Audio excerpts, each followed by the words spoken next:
Psychological safety is so important, I think, and I think that's one of the strengths of a program like New Era. Is I think it's something that's important to think about from an organisational standpoint too, making sure there is at least a representative woman in a senior level that you can talk to as a woman and who will be there to listen, because it can be so hard to speak about some of those really personal experiences like parenting or pregnancy or menopause, whatever it might be, that is innately biologically female with a male colleague.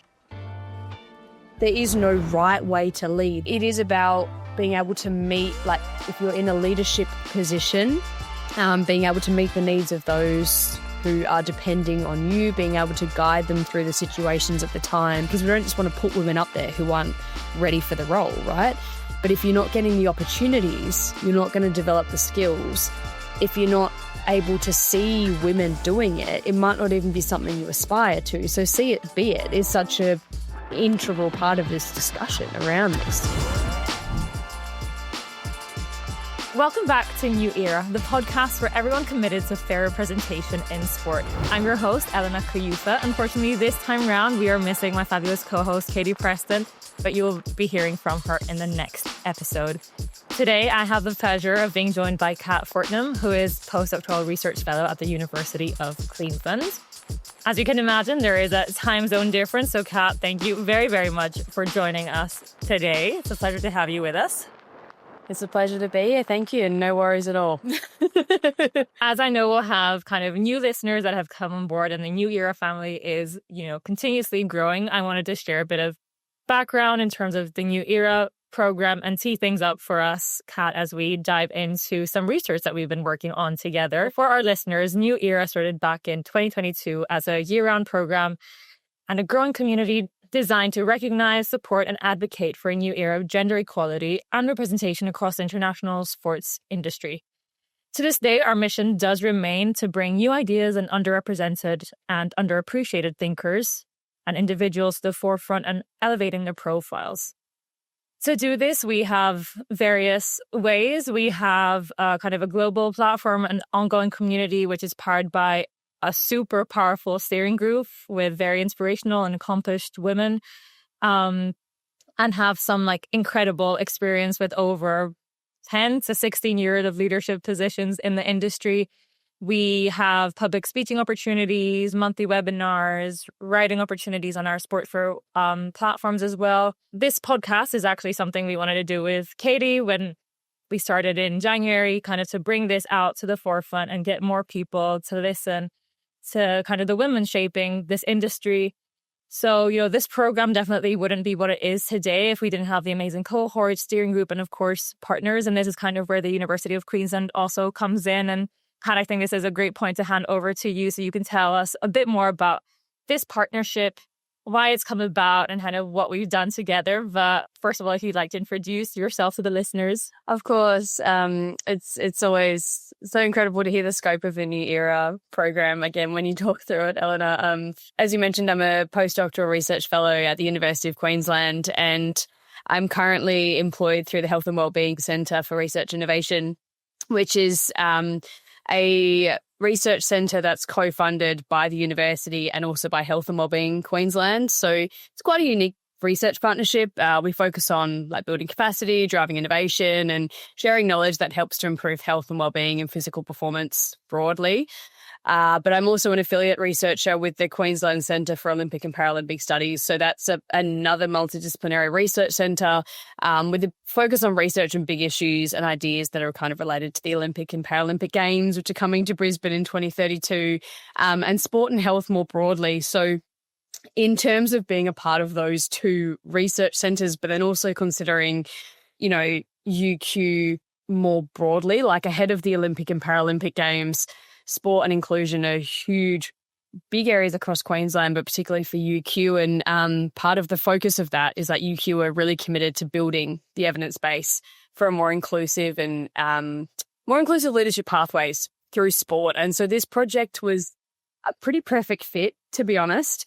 The university and the research centres that I'm within have established working relationships with Sports Pro through doing different research things like paradoxical leadership and other areas. So to be able to, move into a different area and focus on women and leadership in sport was a really great opportunity for us to take on. And we also love any opportunity that comes forward to work with industry partners to really bring evidence to life and support real world research. And then personally, I was just very excited to be able to become a part of it and to lead this research through the centre, being a female working in the sport industry, but in a different space again, in academia.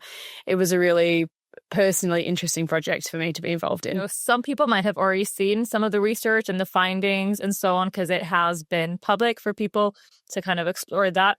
But it would be great if you could maybe give some context as to kind of what the scope of the study was. Obviously, as I mentioned, kind of what New Era is as a program. But when we go to the research side of things, what were you researching and kind of why? Within this research, broadly, we wanted to understand women's experiences of participating in New Era. So that was both from the perspectives of the alumni and the cohort themselves and the steering group too, which, as you mentioned, that incredible body of women who've been a part of the program for a number of years. We really felt that they would have a lot to offer into understanding what New Era is like and what the benefits are and what the impacts can be.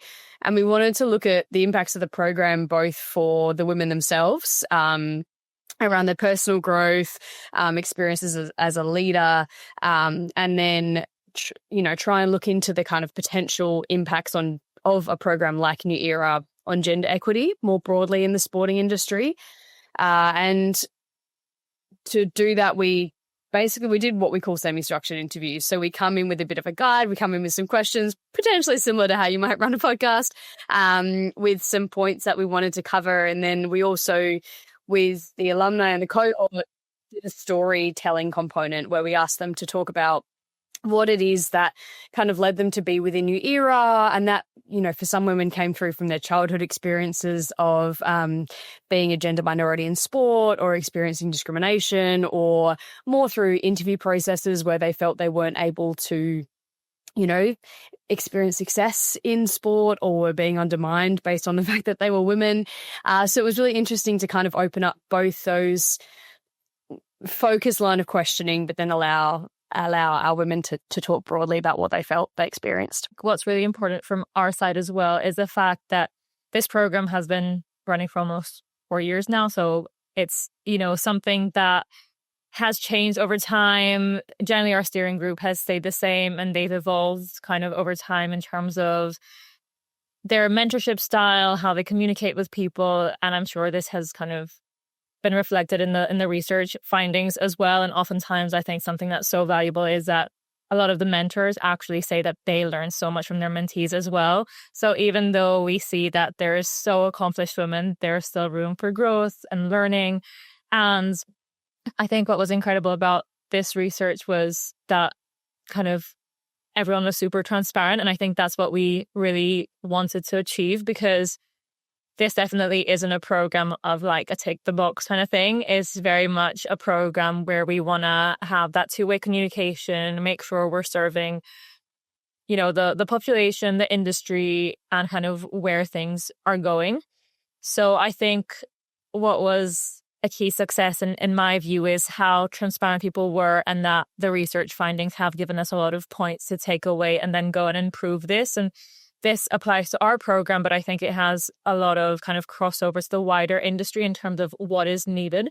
So obviously, Kat, I know you kind of ran all this research and had these interviews and so forth. I don't know if there was anything that particularly stood out for you, whether that's through the findings or either through like kind of your interaction with the people we have on board the New Era program. Where to start with a question like that? I think,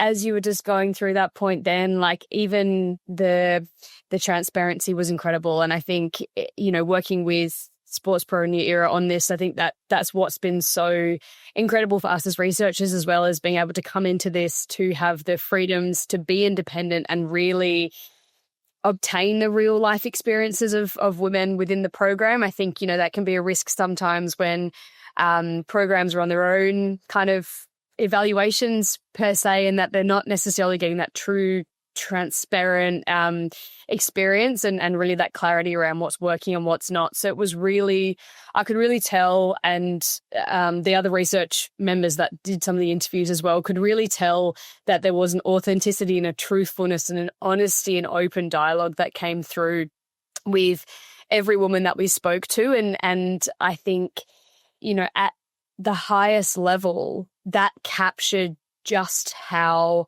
genuine the approach of New Era is to actually developing women and trying to open up opportunities for them and progress their careers and experiences for them. And it's certainly, for participating women, the whole tick box thing was flagged as something that does happen, but something that New Era are doing such a good job, or the New Era program is doing such a good job of staying away from. It's authentic, it's genuine, it's giving us what we need. It continually evolves with what we're looking for. And it's so hard to kind of start to think about some of those impacts, I guess, for the women who've been a part of it. But I think one of the biggest things that shone through, or a few of the big things that really shone through for us, were around the personal impact that New Era was able to have on the women. So I don't think there were anyone who was a part of it, including into the steering group, as you mentioned, that didn't experience some form of growth and empowerment as a part of participating in New Era. So as I kind of previously mentioned, they came into New Era when they're experiencing career transitions or disruptions because they were feeling disenfranchised by the industry, or their confidence was really low. They maybe didn't see themselves as being able to continue to succeed through the industry. And so New Era then opened this opportunity for them to develop themselves as leaders. So that empowerment through, challenging their own internal doubts, reframing their self-perceptions, developing some practical communication skills like their capacity to influence and persuade others, or to network within a, room that now has more women in it, but is traditionally very male dominated. And one of the quotes that has really stuck with me from one of the women was that she's like, I transitioned from a doer to a leader as part of being within the New Era program. The other thing that came through really strongly was just the impact of the connection and building the cohort, so within each alumni and each year group, but also across the cohorts, and then up into working with the steering group as well. And having such high profile, influential, inspirational women in the steering group was seen as a really significant and critical part of the success of New Era. And alumni and the cohort reflected, like, there's no way I would have had the opportunity to speak to these women outside of something like New Era for half an hour or 10 minutes, let alone multiple times a year, and then to get to do podcasts or panels or whatever it might be with them. So there was a real gratefulness, I think, in having that opportunity to connect with such successful women in the industry. And, beyond, though, just then having those conversations and mentoring opportunities, the steering group were identified to really open doors for participating women as well, for the alumni and the cohort. So they almost acted, although it's like mentoring, we almost felt in what we were looking at that they were more like sponsors, in that, it's not what can I do to develop you, but what can I do to kind of open those doors for you or take you to the next step in your career. And the steering group just committed so much to New Era, and they had such a passion for it as well. They keep coming back because they just love it so much. And they're so, it's part of their ethos to want to give back, but they stayed with New Era versus other programs because of that authentic, genuine commitment, the evolving nature of the program. But I think also all the kind of the sports pro based opportunities that come out of it for the steering group as well, and getting to be a part of panels and things and kind of leveraging that platform that sports pro had. So it's very hard to summarize it into a small bit, and it's probably more cohesively stated in the report that's available, and the paper that we'll get out shortly. But on the whole, very authentic, positive impacts from the program. I think you did a great job to summarize that. But something I do want to touch on as well is, and also to highlight, is the fact that I think one differentiating point that our program has compared to other ones that exist in the industry are that the steering group members are from various industries within sports. So it's not a sport-specific program, which I think makes a huge deal of a difference, because it is more geared to the sports business side of things. But we've got people who work on the kind of maybe sponsorship side, marketing side, and then you also have people who work within clubs or big governing bodies. So I think there's huge diversity in terms of like the touch points within the industry, and the fact that the class kind of in the cohort rotates around 3 different mentors within the program is such an added value, because you get to speak to different people, you get to hear different experiences. You know, these are women of different ages, different backgrounds, different kind of sports, and different mentors that they've had in their life. Because I think you'll probably know from your own experiences, like how much someone can influence the way you think or the way you lead is really, it has a knock-on effect. And that's why I think so many of these kind of members of our cohort come out of this program as, like what you said, like leaders, because they've had such good guidance and they're taking away points that maybe they've never experienced in their lives. And even though I don't take part in the actual mentorship program, I do take part in the connect sessions we do, which are like monthly webinars. Even there, this is like open to the wider community. So I am going to use this to kind of signpost people to join the next one. But even there, the amount of like transparency that exists is incredible. And it really, like after the first one that I joined, I left feeling like, oh my God, we actually have so many common denominators with these women that we aspire to be. And as you said, like you think, oh my God, how am I ever going to speak to that person? Like, oh, if I drop them a message on LinkedIn, they're probably going to think I'm like the little girl trying to break through in the industry, and like, would they have time for me? And I think the biggest advice that, because I was really bad at networking as well, I'm like, how do I network? How do I start a conversation?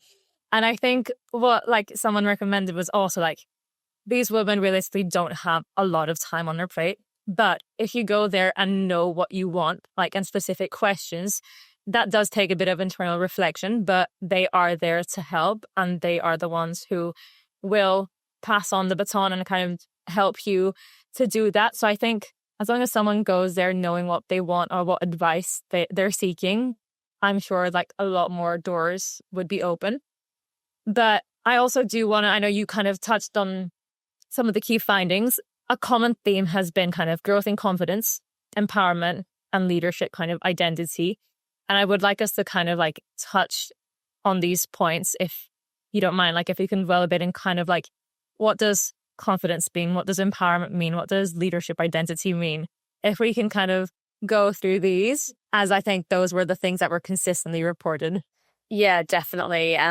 Before I do get stuck into those though as well, I think, you know, to kind of step back a little bit through what you just said around, you know, being able to connect across industry, but it was also the global nature of the program that was really effective. So, you know, there were some women who were, it was predominantly UK based, as Sports Pros UK based, but to be able to actually extend it globally, the women like the alumni cohort were able to say and articulate the benefit that brought to them as well. Like some of them got jobs in UK as a result of participating in the program and just building those connections or going to conferences and things like that. So as well as covering scope in terms of diversity of role, I think the fact that New Era is open to a global network is also one of the points of difference, I think, that really stands out in terms of those findings. And it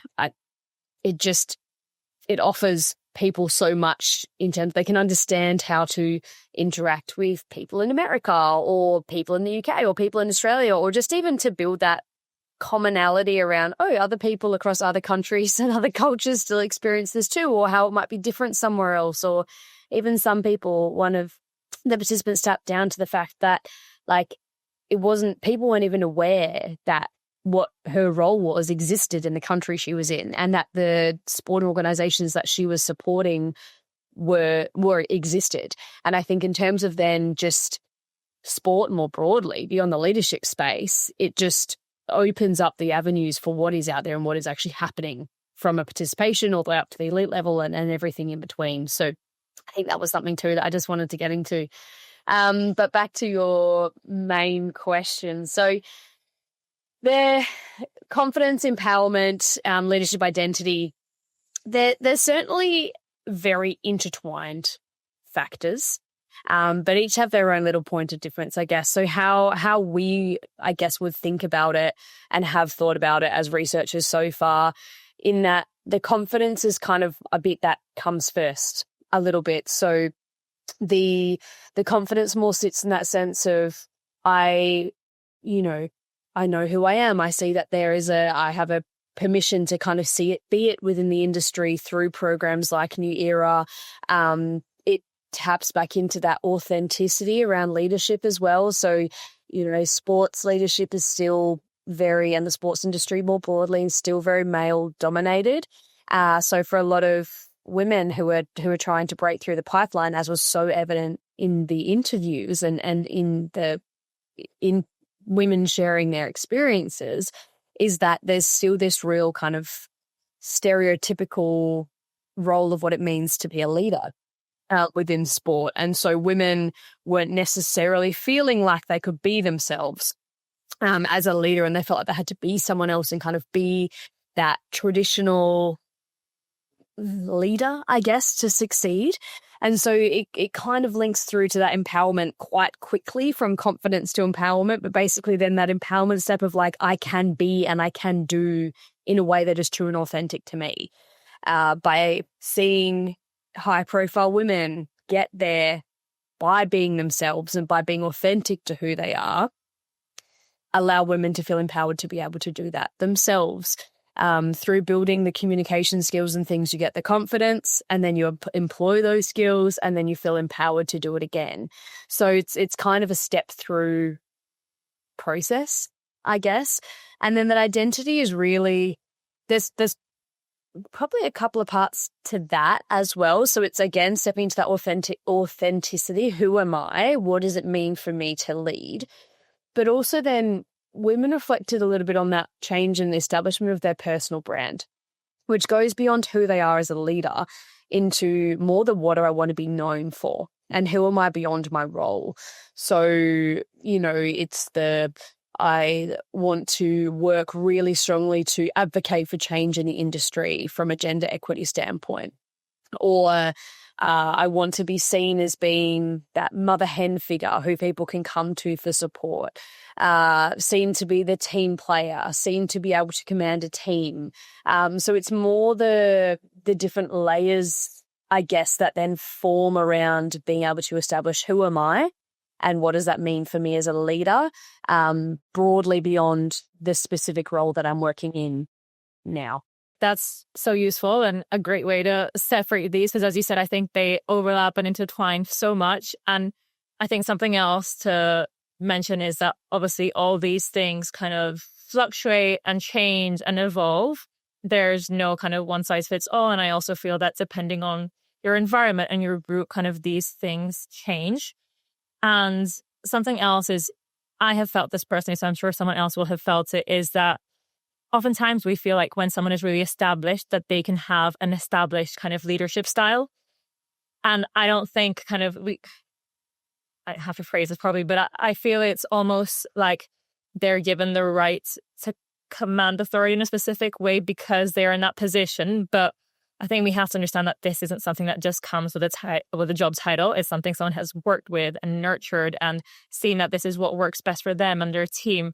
So there's a whole kind of, as you said, steps and processes that leads you to that kind of decision-making style and role. And as I said, it's something that can definitely evolve over time. And there's been so much research around kind of what your leadership style is. Like one time I was asked this question and I have no idea, because I feel it can really vary. And also it's like, do I give it a label? Like, do I have to have a specific leadership style? So I don't know kind of what your take is, from your personal experience or like even from these discussions in terms of like, is there a specific leadership style? Should we be labeling our leadership style in a specific way? Or is it something that can just vary and evolve depending on where you work or the people you work around? Obviously, in my own experience, like I haven't had a huge amount of leadership experience. It's something that I observe a lot in people. I've always been interested in, hence this research was of particular interest to me. But I think in hearing the women's experiences and being able to kind of extrapolate out what the steering group were, it's probably more, I know what they've directly said, but in terms of what I would have thought and kind of taken from them would be leadership is an interesting term. Being able to be true to self in the right moment, I think, is probably what came through really strongly. So yeah, are we labeling who we are as a leader and how we lead? It's probably a little bit superficial, I think, in a way of thinking about leadership. I think it's a lot more depth to it than that. And I think, like you reflected, it depends on the level that you're currently working at. It depends on the situation at that point in time. And I keep honing back to authenticity, but it just came through so strongly in what was said. So there is no right way to lead. There is no wrong way. Maybe there are wrong ways to lead, but that's probably a conversation for another day. But, it is about being able to meet, like if you're in a leadership position, being able to meet the needs of those who are depending on you, being able to guide them through the situations at the time. And I think being able to be responsive to the environment and how it's changing and what's happening in front of you. And it felt a lot like, in speaking with the alumni and the cohort themselves, that, they felt they had to be something else, and that because they had to be something else, they couldn't sustain it. It didn't work for them. They didn't feel true to themselves. I think that probably possibly contributed some of that loss of confidence and things like that through the industry. So I think to succeed as a leader, it is finding that, who am I? What do I want to be known for more broadly? And I think then building in those people management skills more than anything else, and that communication skills and empathy and understanding and all those things kind of link into what I heard and what I have experienced, and what I try to be in terms of leadership. But it's a big term in itself that is a lot to unpack, and I think is used quite liberally and across a lot of different settings. And yeah. I think the most useful thing is probably like know your values as a person and kind of lead with those being your North Star, and then everything else kind of falls into place. And if you have like the basic communication skills and empathy skills and so on, I think that's like formulated quite well.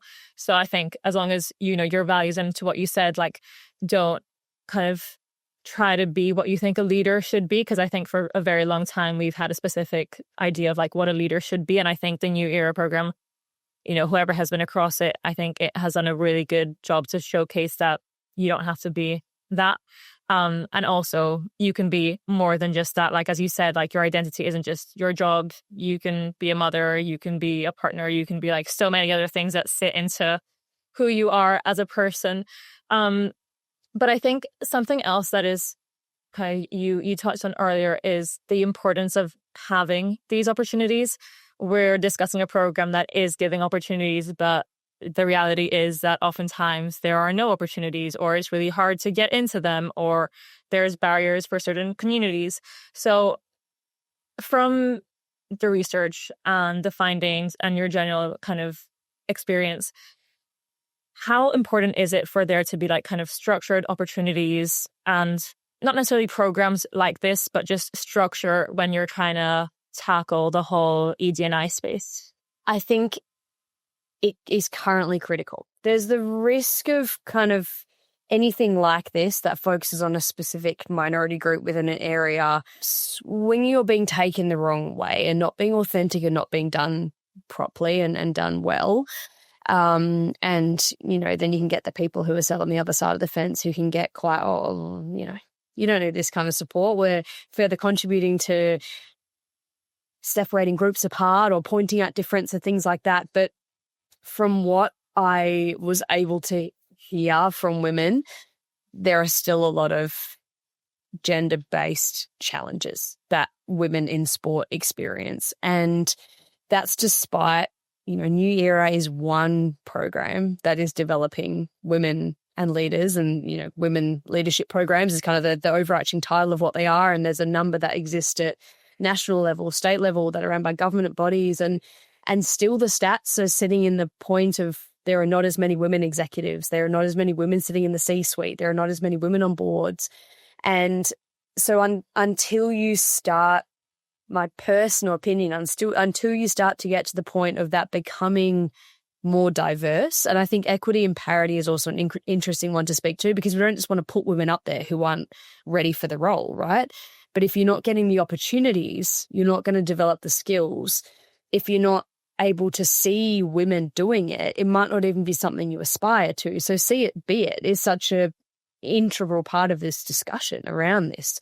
Until we see more women in these roles, or see more women speaking at conferences in sport, or even have more women in the room. So as another woman coming in, if you're junior in the space, you feel supported and feel welcomed and feel like you belong. They're all the things that these programs need to offer.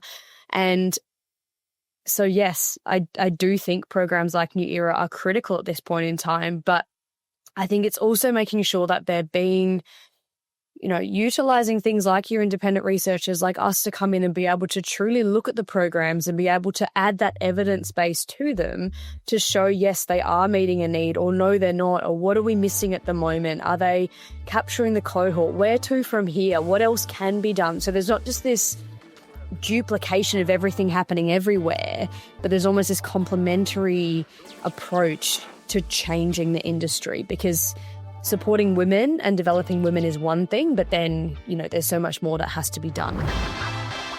Empowering the future of sports industry leadership for everyone committed to fair representation in sport. You're now listening to the Sports Pro New Era podcast. As you said, I think the fact that it's an independent body of research taken away from, you've never been part of this New Era program, what you've seen is just kind of what exists out there, which is available to anyone else. It would be great to have an overview from what the role of institutions are. I think you kind of touched on it, but how important is it to measure these things and report on them to then have practical advice for other people as well? Because I do hope and feel like I know that there are companies out there who do want to bring about change and they do want to be better, but sometimes it's where do I start from? And having research like this helps maybe to understand what are the critical points that they should be focusing on, what are the needs of the people who are part of this, because oftentimes we see programs being led by the companies or the organizations, and you don't have that kind of bottom-up approach. So what is the role and the importance of having an independent body of research to evaluate this? The experience of researchers is invaluable in complementing what organizations know, right? So you say about organizations building programs themselves, and that's so important to be able to, organizations like Sports Pro and building a program like New Era, the industry, what you're trying to combat and know what you're trying to achieve. So that's a really critical kind of first step. But what is really important about bringing on board organizations, particularly prestigious, renowned organizations like the University of Queensland, one, you're getting an unbiased perspective that provides that space for that honest and open reflection that we touched on earlier around participants being able to come to the forefront and really truly speak to their experiences. So there's a risk that when you engage personally, having delivered the program, and then you're trying to get people's experiences of it, that they just tell you what you want to hear. When we come in from an independent perspective, they're less likely to do that. We also know how to ask the right questions to get the responses that you're looking for. So in how we like to do research, it's coming to Sports Pro and or you guys came to us, we want to do this research, and we'll work with you to understand what you want to explore. And then we can add our value to that in terms of how to explore it well. So that the training in the methodological expertise, the familiarity of collecting data and it ensures the findings are going to be robust, accurate, and meaningful. It also then means that there's increased reach and rigor and scope for where the findings can go. So, for example, if you as an organization like Sports Pro decided you want to look at New Era yourselves, which I know you have done over time, you can then take that feedback on the program and probably adopt it yourselves. Whereas when you're going to a level of working with a university or other research-based organization who focuses purely on that, it's growing the evidence base more broadly. It's raising that awareness more broadly. It's bringing issues to the forefront. It can amplify the voice. and also demonstrate that appetite for initiatives like New Era. We can capture what data, what research has already been done, see what's out there, where are the gaps, what do we need to know, and where to from here, which can then really build that momentum moving forward around future iterations of New Era or other programs that might go, you know what, New Era's got this covered. But they really identified that this is a gap that exists or an ongoing challenge for women. We might try and address this. And without us doing the independent research and getting it out there academically, but also then beyond the scientific industry through, yourselves and other avenues, it's less impactful. So we're able to bring another layer of impact, I guess. And I'll latch onto your word of where to next. So, we've done this research now. We've highlighted some of the amazing things that New Era does that we're very, very proud of, and we want to definitely continue doing and strengthening, what works. But there's stuff that we definitely have to kind of consider and we evaluate. And I would kind of like us to touch on those. I know, we mentioned earlier, time zone differences and being able to expand globally, which, I think is something that there's room for improvement there. Additionally, there was references of, we do get opportunities, but are we fully equipped to grasp them? Which I think is a really valid point, because this doesn't apply just to New Era. It applies kind of globally. There are people out there who do want to give you opportunities, but whether that's because we genuinely don't feel we have what it takes to do it, or it's imposter syndrome coming in, I think these are kind of two things that really stood out. I don't know if there's anything else kind of from your interaction with cohort steering group that you felt kind of stood out, but those were the two main ones from my side. Yeah, I think you're right in reflecting on that. The need to, if we're offering people opportunities, really build them up to have the skills to do it. So you're getting the confidence build, not the failure outcome from it. And that, participants, the women related to that in terms of presenting on panels or things like that. So that was certainly one that, it is important to think about if we're giving the opportunities, making sure that that women are being built up to actually experience success, not just for themselves, but also for the brand of New Era and Sports Pro, because that's who they are kind of standing in front of, and their own organizational brand as well. I think there were two other things that came out that were probably standout points that would be relevant across the sporting organizations more broadly, is that one of the things was that New Era had this focus at the moment on up-and-coming leaders, but there was still some uncertainty around who exactly are New Era trying to target? How selective is the cohort versus how broad? And that New Era have done but the New Era program is so impactful, but to make sure that impact is staying tangible and true to New Era, it's almost what are New Era's values? And what does New Era want to achieve within the broad scope of the challenges that face women in leadership and gender-based equity in sport more at a higher level? So, for New Era and other organizations, it's been really clear and articulate to people who are involved with what the focus is, which part of this wicked problem, because women in leadership in sport is a wicked problem and there is no simple solution, or achieving gender equity for women in sport, not women in sport themselves. What areas do they want to focus on, or specific area or specific group of women? Is it across a country? Is it across a discipline? Is it, a certain level of leadership? Because when those tangible approaches are adopted, then they're more likely to shift the needle. So New Era's got this beautiful pocket at the moment of building up women themselves, who are at the kind of the emerging leaders, but it was flagged that, from the steering group, they were saying that they have their own ongoing barriers to getting up to C-suite and other levels, and that needs to be addressed if we're really going to continue to do gender equity work. Bringing on board allies is really important and things like that, but New Era can't be responsible for everything. So what does someone or an organization want to do, and how do they want to do that well? That was one thing that came out that's really important to think about for the future. And the other one was about the mentor-mentee relationship. So we haven't really gone much into that mentoring. We kind of tapped on it briefly, but it came through as such an integral part of the New Era program, which I think I did flag. But what was emphasized was having the right mentors and then the right mentor-mentee fit.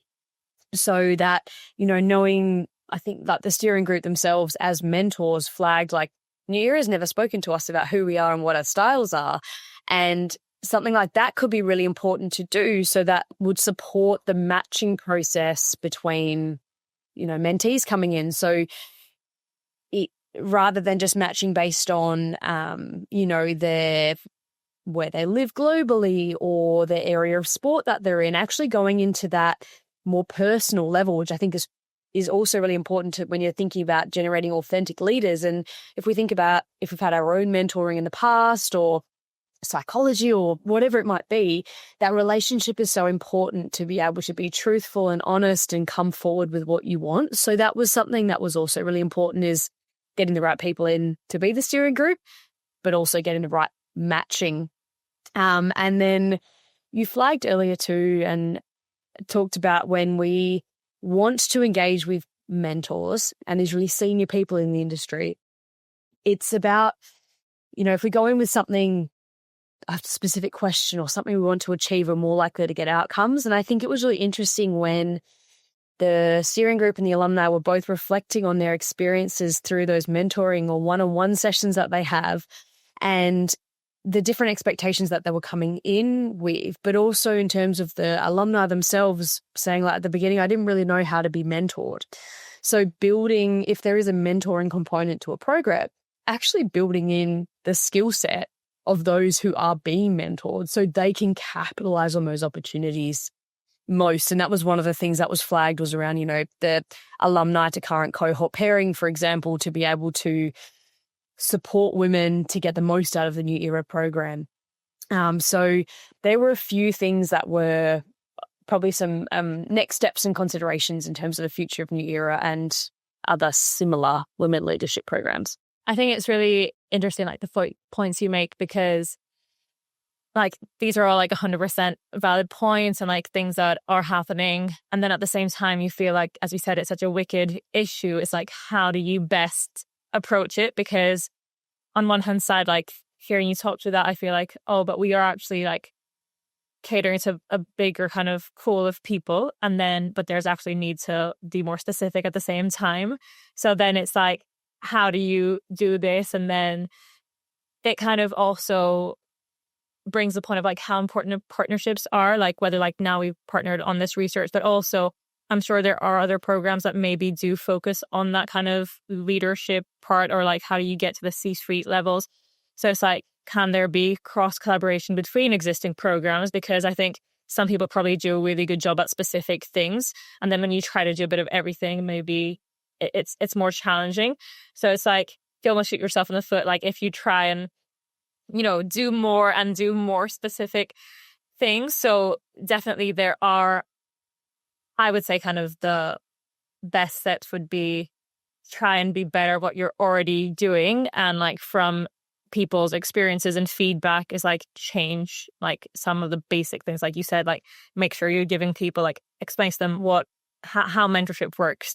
Like when I first heard of like mentorship programs and so on, like there's so many ways that people interpret them. Sometimes they just feel it's you go into a meeting and someone guides you, like almost like a life coach kind of thing. So there's so many different ways. And as you said, like, what are the expectations from both sides?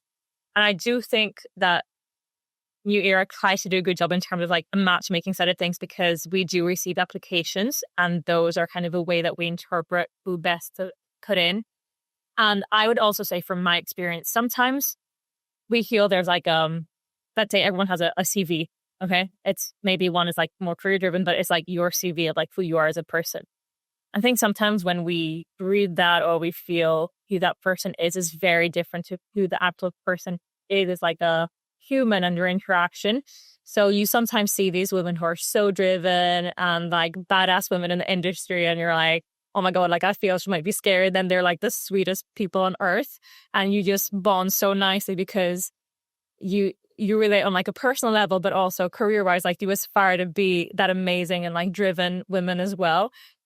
And sometimes I think this can like put you off from approaching them because you think like, oh my God, they won't give me time, or they won't like speak to me in the way I want to be spoken to. So I think a huge benefit is like having 3 different steering group members guide you through this allows the opportunity to explore this as well.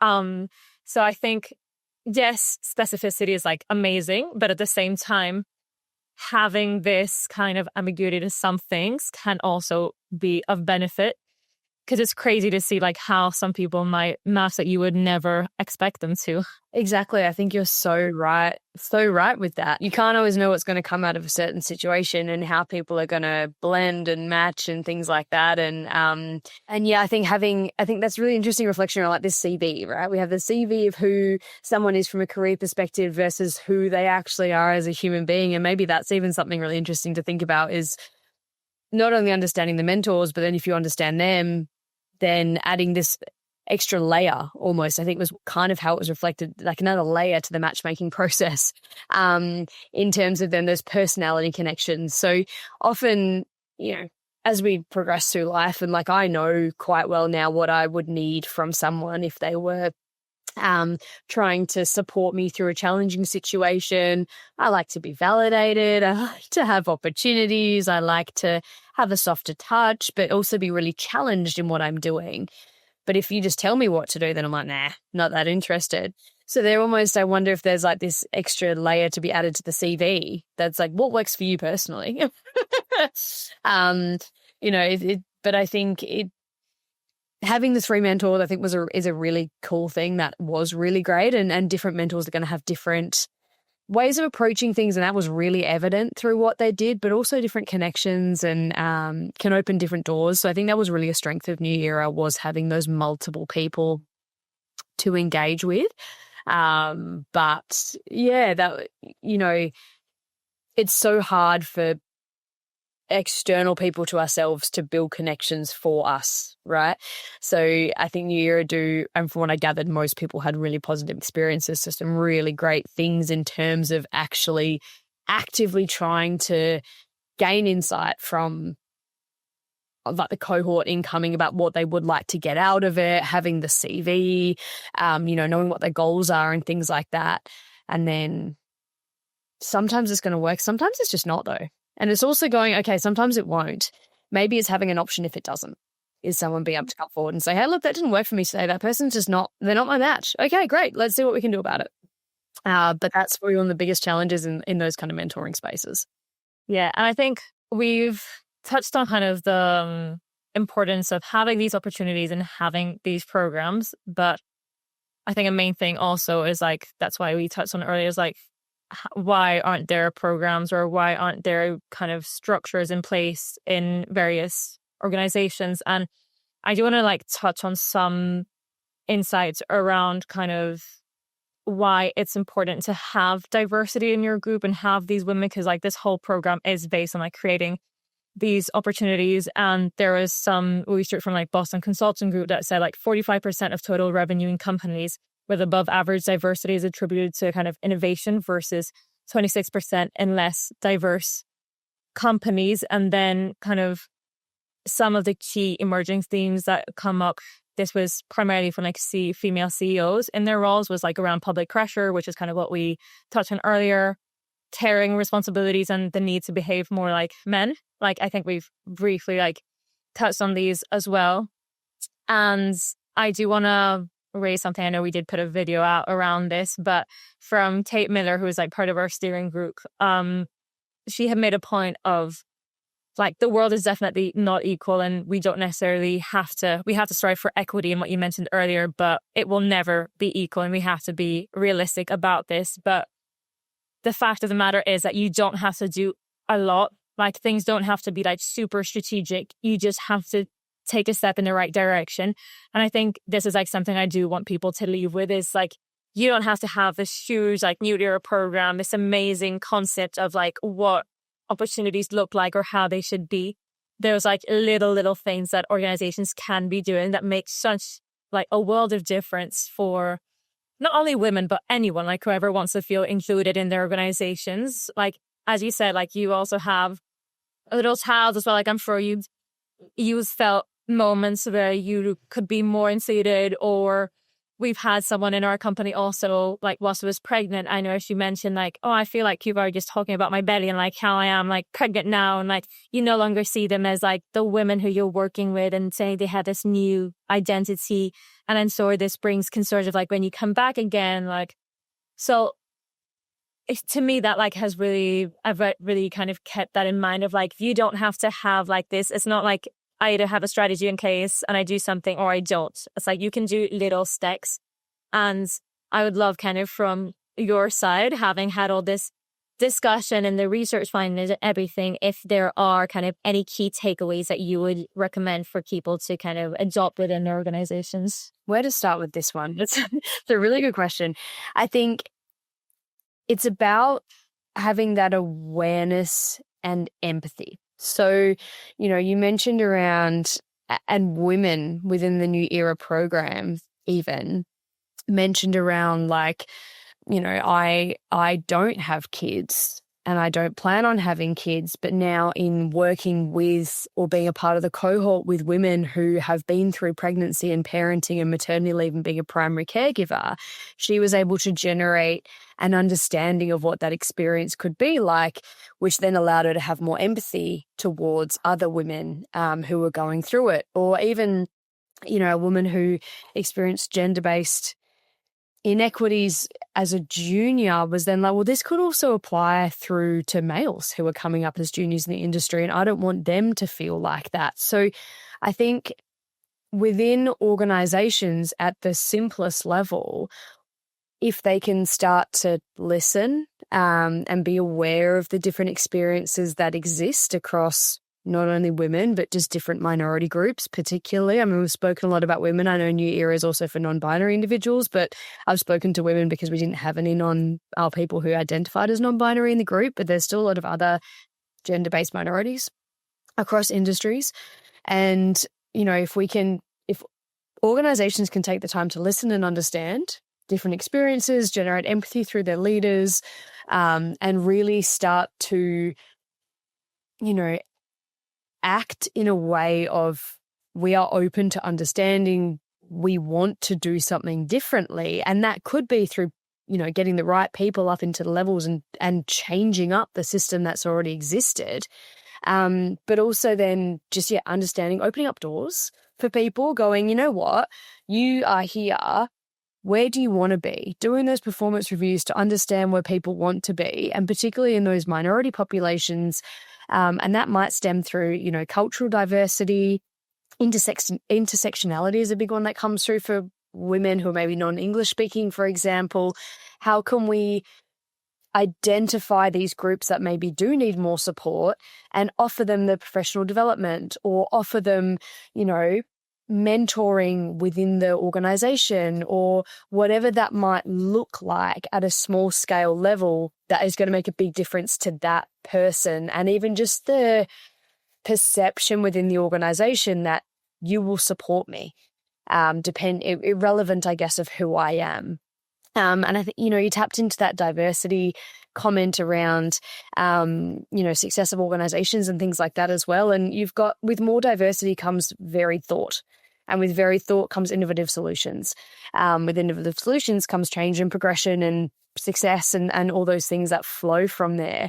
And the more that we're able to open up doors and the more that organizations can make themselves or make their employees, I guess, feel like they're welcome, that's going to have a really positive effect, I think. Or then identifying those little bits that are missing. What can I do? I can focus on a pathway program, for example. I can give students the opportunity to come in and do a work placement. Like, it can be little things like that that can really make a change at an organizational level, which then kind of comes down a little bit to what the individuals within the organizations do as well. And, or even for women themselves. like who are trying to get through and succeed. Like New Era demonstrated the importance of that community. Like how can women find that community? Or is there a way that they can find their own mentors? Or that organization can set up their own little mentoring system, for example, we use it a lot in academia to, support us through the challenges of progressing through an academic system, which is an extremely complex web and an extremely wicked problem as well. And we find different mentors for different aspects. So how can, people do that? There's also some women leaders out there who can be some of the most challenging leaders and managers and support people. And I'm sure that's because they themselves have had to fight so hard to get to where they are. So how can we start to shift that as well and make sure that women are supporting women and men are supporting women and women are supporting men, and you've got this beautiful collective group. I hope that kind of captures some of those. It definitely does. And I think there's so much that can be done as like the main takeaways, like just start and just do it small, step by step, and like the things will fall into place. And I think the main thing, as you said, is like listen. And like the main difference between listening and hearing someone is like being able to understand everything. And then once you've done that, like what's the next step? You've listened, and then what do you do? And even just that comfort zone of like, my door is open and I'm here for you to speak to me at any time. And also know that it's like a safety kind of zone, that like things won't be spoken outwardly. Like, and there's so many things that I think we can be speaking. Psychological safety is so important, I think. And I think that's one of the strengths of a program like New Era as well. You've got a women program for women that's psychologically safe to come in. So I think that's something that's important to think about from an organizational standpoint too, like making sure there is at least a representative woman in a senior level that you can talk to as a woman, and who will be there to listen, because it can be so hard to speak about some of those really personal experiences like parenting or pregnancy or menopause, whatever it might be that you're going through that is innately biologically female with a male colleague. Yeah, 100%. But like to this point, like I do also want to flag, like I know we often speak about like allyship and we say like women supporting women and so on, but like in my personal experience, I've had like some amazing men who have been extremely supportive. And I think being that is also like so incredibly valuable. Like when I started out in Sports Pro, I was the only woman in my department. And like the support I had was like incredible. I never felt like I was like the one woman. I never felt like I couldn't have my voice. We had sessions where like I had spoken to my manager, like it was a very transparent conversation of like, how are you feeling? How are you finding this? And I think like how genuine that conversation was made me feel comfortable to at any point go and like raise something and speak. So I think allyship, I know we haven't touched on it and as much, but I think it's such an important component of this development and this change, and allyship comes from anyone and everyone. So I think it's so valuable, and I'm really enjoying this conversation. I think we can be speaking forever in terms of like the impact of these programs and what needs to be changed. But Kat, if you can also say kind of what the next steps are in terms of like the research, what the plan is. I know we've obviously posted kind of the main takeaways and so on, but what are the next steps? Next step. So we've got that report out, which is a really great way for people in the industry to see what we found, and in a way that I hope is really, we've tried to make it a way that's nice and bite-sized and tangible and takeaways.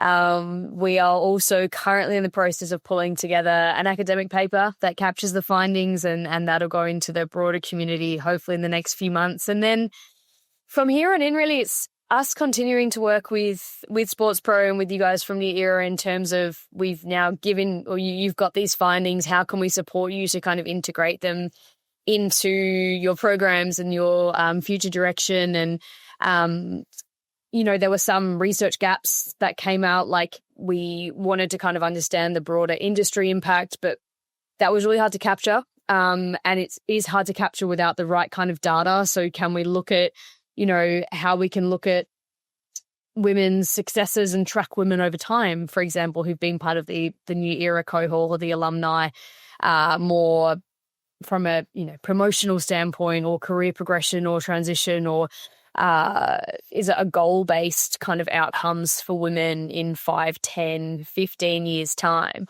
And what more can we bring as a research institution to continue to build the evidence base around programs like New Era that sit more broadly in sport. And when you say sport, people don't often think sport media or communication or engagement or partnerships or pathways. So what can we do to build that body of research, which is such an integral part of sport as a global entity? Amazing. Really exciting. And I hope like a year from now we can catch up and see kind of all the changes that have been applied. I know Katie is also working hard on like some changes to the program based on this research and like findings and so on. So hopefully these will kind of come into play very, very soon. And I know the next podcast that will be out from January kind of will be Katie speaking to people from our New Era community on kind of this research and their findings and their experience. So we'll have that side of things as well. But Kat, it was a pleasure, speaking and like catching up on all these findings and sharing them with the people. I do hope everyone kind of goes and looks at this research, because I do think it's like really tangible. And as you said, it's like bite-sized and easy to digest and hopefully easy to apply. So yeah, thank you so much and for supporting on this research and giving us this insight to continue kind of developing and improving this program that has done so much good for so many people and hopefully will continue to do so. It's been an absolute pleasure. As I mentioned at the start, I've loved being a part of this research team and being a part of this research and connecting with New Era. And I look forward to the next steps too, and particularly the next podcast to see what the women we spoke to have to say about the research we did. Amazing. Thank you so much. It's been great. Empowering the future of sports industry leadership for everyone committed to fair representation in sport.